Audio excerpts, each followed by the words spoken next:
Welcome, Bellumnoxis Prime listeners! You stand at the edge of fire and steel, where empires rise in blood and fall in ash.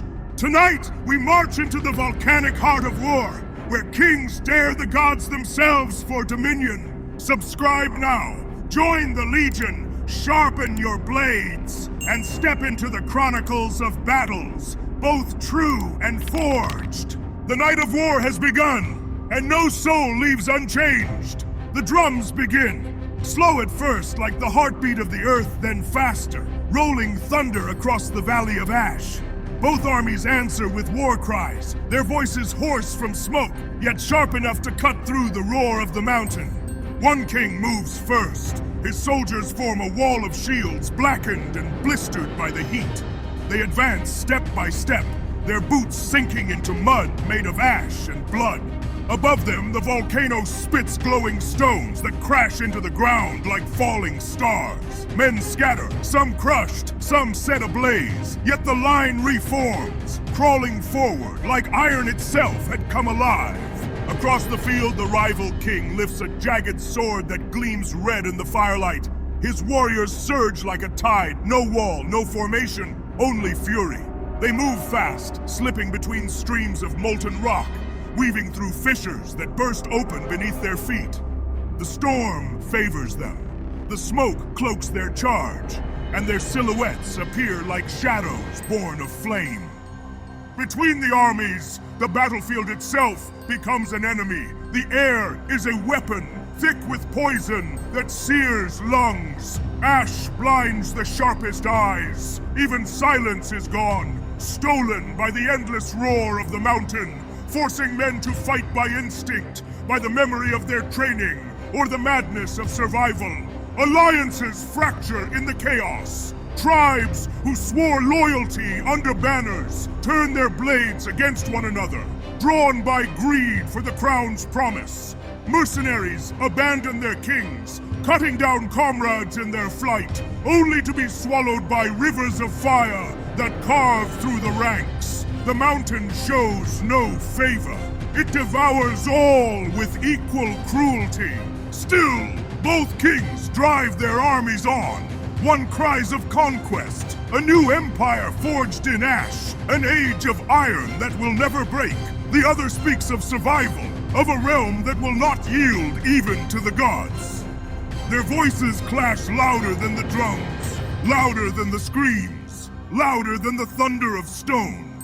Every step toward the mountain is a step into damnation. Shields splinter, spears shatter, armor melts where the fire clings too long. Yet the crown glows brighter above, its ember light pulsing, beckoning them higher, promising dominion to whichever king dares endure the wrath of the earth. The rising storm has begun. No retreat remains, and only fire, only steel, only the will to claim the crown of ash and iron. The battlefield erupts like the mountain itself. Steel meets steel with a sound like breaking thunder, echoing through valleys already split by fire. Shields slam together, lines buckle, and the first wave of warriors collapses beneath the weight of the charge. Spears punch through armor, axes carve into flesh, and still neither side yields. Every clash is swallowed by the roar of the mountain, but the screams of the dying cut through. Raw, desperate, defiant. The ground quakes.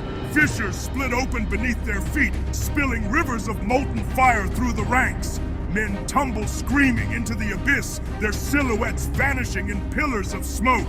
The earth itself fights against them, but still they battle, driven by their kings, driven by the promise of the crown.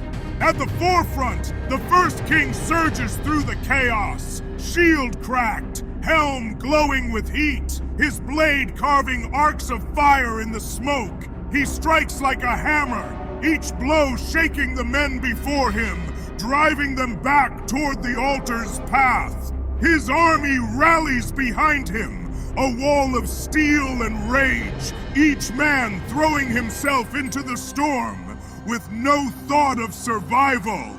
The rival king answers in kind. He descends upon the enemy like a storm-given flesh, jagged sword dripping with the blood of foes already fallen.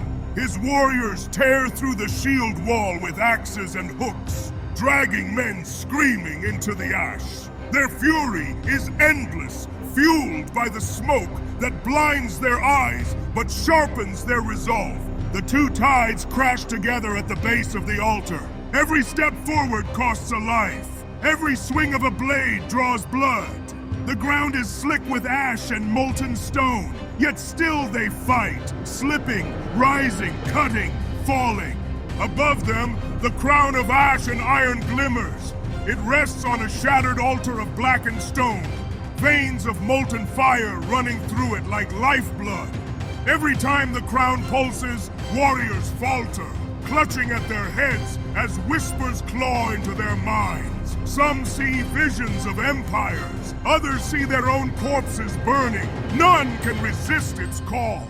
Men hurl themselves at the altar, desperate to seize it, and are consumed. In a heartbeat, their flesh chars, their bones crack, and their screams vanish in flame. Yet this does not stop the next man or the next. The crown burns, but it also promises, and the promise is greater than fear. Finally, the two kings meet at the altar. The battlefield falls silent, as though the mountain itself pauses to witness. Their armies circle in the firelight, too broken to intervene, too terrified to breathe.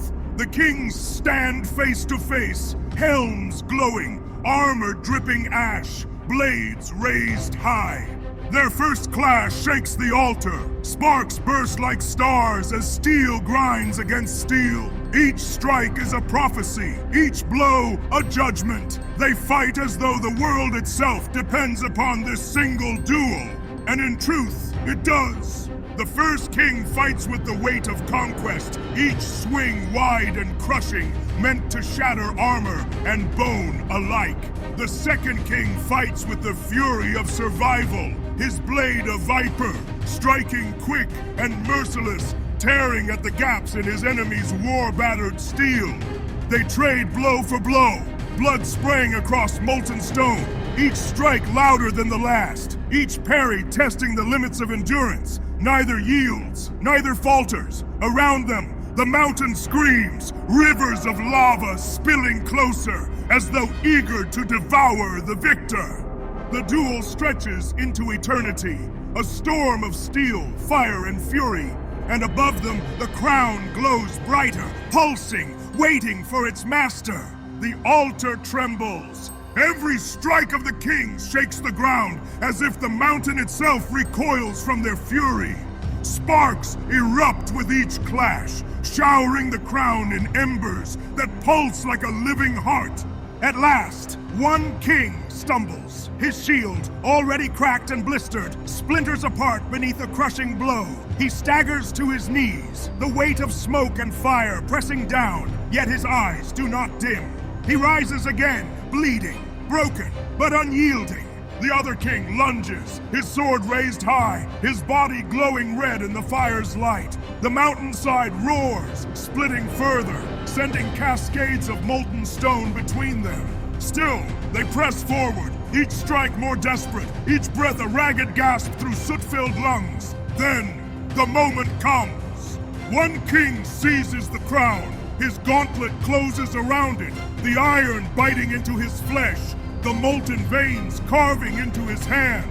He screams, not in triumph, but in agony, a cry that echoes across the battlefield louder than the mountain's roar. The crown accepts him and condemns him. The fire beneath the altar surges upward, swallowing both armies. Warriors who moments before stood ready to cheer their king are consumed in flame, their armor melting to slag, their voices lost to the inferno. The battlefield collapses, banners vanishing into rivers of molten rock, shields breaking apart as if made of glass. The crowned king staggers, his flesh burning, his eyes glowing with molten fire. His voice dies in his throat as the crown fuses to his skull, the metal sinking into bone, turning his body to stone. His outstretched arms freeze in place, his roar silenced, his form locked in agony. He becomes part of the mountain, the first warden of ash and iron. The survivors scatter, broken, their kings gone, their armies swallowed. None speak of victory, for there is none. Only whispers remain that the crown is no throne, but a prison. That every man who dares wear it will be bound to the land, condemned to stand eternal as its guardian, watching as the world forgets his name. And so, the legend grows. The mountain rumbles on, crowned in smoke and fire, its guardian still standing in silence, eyes burning with endless light. The war was not won. It was claimed by the Earth itself. Bellumnoxis Prime listeners, remember this. No crown is free. Every kingdom is built on ash. Every throne demands blood. Subscribe, join the Legion, and march with us into the next battle.